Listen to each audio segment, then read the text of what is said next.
Whenever I think about the nonstop parade that is these Disney live-action remakes, the word that usually comes to mind is like safe. They're always a very inoffensive reimagining with some uninspired casting and some mid-CGI. Parents take their kids to see them on 3-day weekends. AMC employees probably have more popcorn to pick up off the floor than usual, and we all go on with our day. But Disney's live-action Snow White remake is getting a bit of a different reception.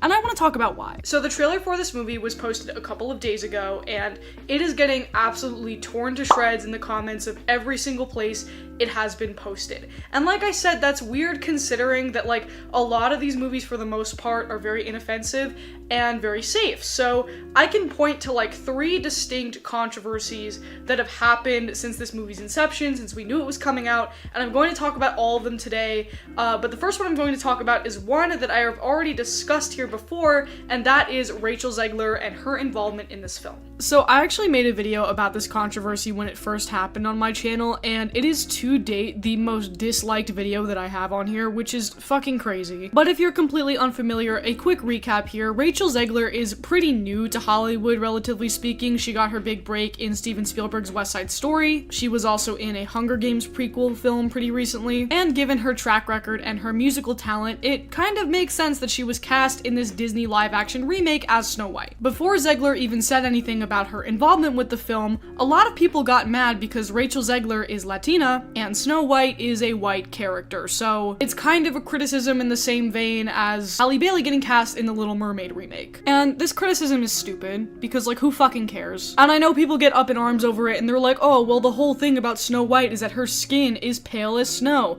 That's why she's called Snow White. And to that I would say, there are thousands of interpretations of the original Snow White and the Seven Dwarfs story that exist, including the original 1937 version, and nothing is stopping you from watching one of those versions that happens to align with your freaky Aryan Puritan values. I think the reason why Disney does this quote-unquote diversity casting is because it gives them an easy reason to be like, we're imagining these classic fairy tales for a new, more diverse audience, because it's not good PR for them to come out and say that it's a meaningless cash grab. But they do nothing to shield the actors cast in these movies from the inevitable culture war criticism that they definitely know makes the rounds online every time one of these movies gets announced. In that same vein, Rachel Zegler was relatively outspoken about how this adaptation of Snow White would be different. You said you were bringing a modern edge to it on stage. What do you mean by that? I just mean that it's no longer 1937, and we absolutely wrote a Snow White that She's not going to be saved by the prince. She's not going to be saved by the prince, and she's not going to be dreaming about true love. She's dreaming about becoming the leader she knows she can be,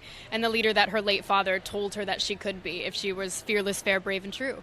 And so it's just a really incredible story for, I think, young people everywhere to see themselves in. These comments were circulating online for quite some time, and people got really mad about them, which is interesting to me because, again, every single Disney live-action remake has had this, like, surface-level feminist reimagining, especially if it's a story that involves the princesses. And it does get critiqued every time for being very surface-level, but again, Disney has to justify their own reason for these live-action remakes, and so they make these subtle little changes for quote-unquote updated audiences that they can talk about in press junkets or whatever. The difference here is that Rachel Zegler seemingly co-signed this in a way that got her labeled as, like, the angry feminist who wants to ruin the traditional fairy tale of Snow White. And this was also coupled with clips that surfaced of her talking about how she was scared of the original movie as a kid, which people then took to mean that she was, you know, not appreciative of the original source material and therefore wouldn't do a good job with it, and was, like, ungrateful for the role overall. I was scared of the original cartoon. I think I watched it once and then I never picked it up again.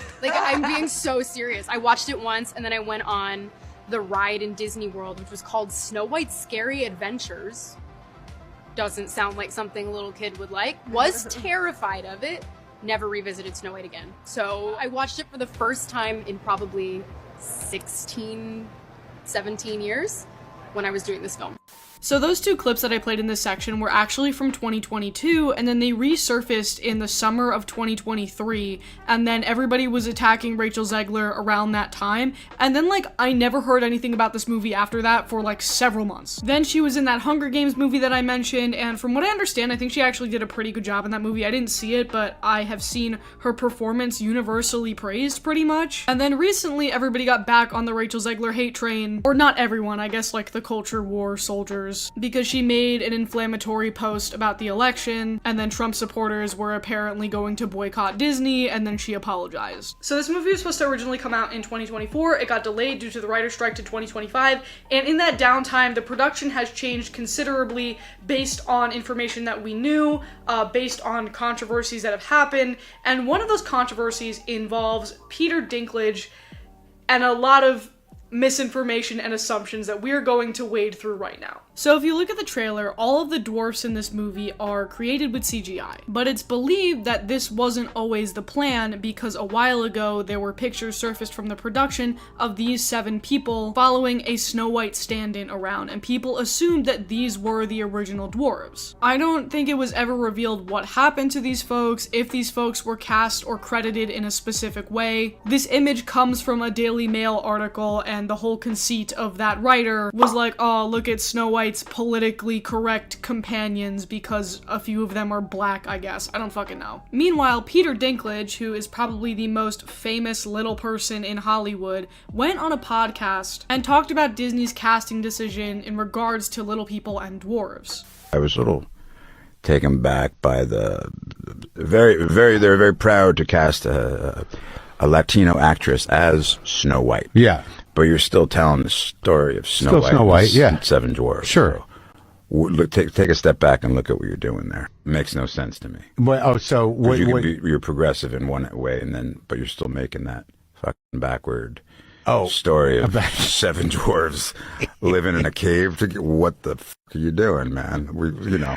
So seemingly in response to this conversation, Disney put out a statement that says, to avoid reinforcing stereotypes from the original animated film, we are taking a different approach with these 7 characters and have been consulting with members of the dwarfism community. We look forward to sharing more as the film heads into production after a lengthy development period. And then sometime after that, it was revealed that these CGI characters are the stand-ins for the dwarves and they're magical creatures, they're not little people, according to Disney. So some people are arguing that Peter Dinklage got jobs taken away from little people actors, but other folks are arguing that this Peter Dinklage quote was clipped out of context from a broader conversation about how little people are typically only cast in the fantasy genre as dwarves or other mythical creatures, and that they're not cast in other genres of film. And I really don't think that he can be blamed for Disney's decision here, because he was talking about how if they're going to reimagine the story of Snow White and the 7 dwarves from a more progressive angle anyway, he would prefer if the dwarves were not depicted with this older kind of stereotype.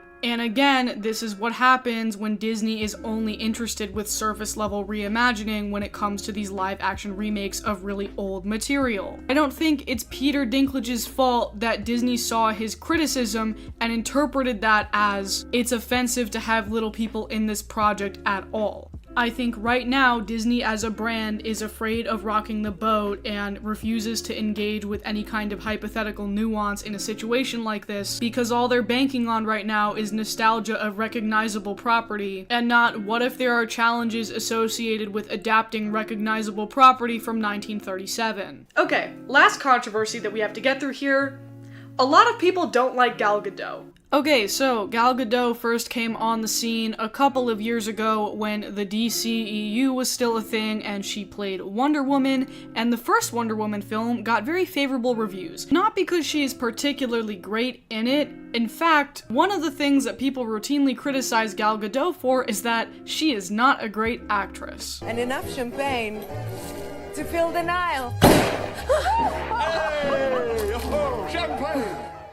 And unfortunately, I cannot play any parts of the Snow White trailer for copyright, but of course, when it came out, people were like, oh look, Gal Gadot still cannot act. And of course, Gal Gadot is controversial for other reasons besides her acting skills, because she did serve as a member of the Israeli Defense Forces. And of course, we know that conscription in the IDF is mandatory if you live in that country, and Gal Gadot is Israeli. However, she has spoken out about being pro-Israel over the years, and so a lot of folks are planning to boycott this movie in solidarity with the Palestinian resistance. Additionally, according to this Variety article, Rachel Zegler ended up doing a tweet thread to promote the movie with the hashtag Free Palestine. Speaking of which, if you'd like to support the families in Gaza affected by these ongoing atrocities, you should consider supporting an organization called Operation Olive Branch. I donate to them yearly, they do fantastic work, there are plenty of ways to get involved to get aid to the people who need it, and as always, a link to all of their information is in the description down below. So, Disney has been kind of flailing for a while. They recently got on this hot streak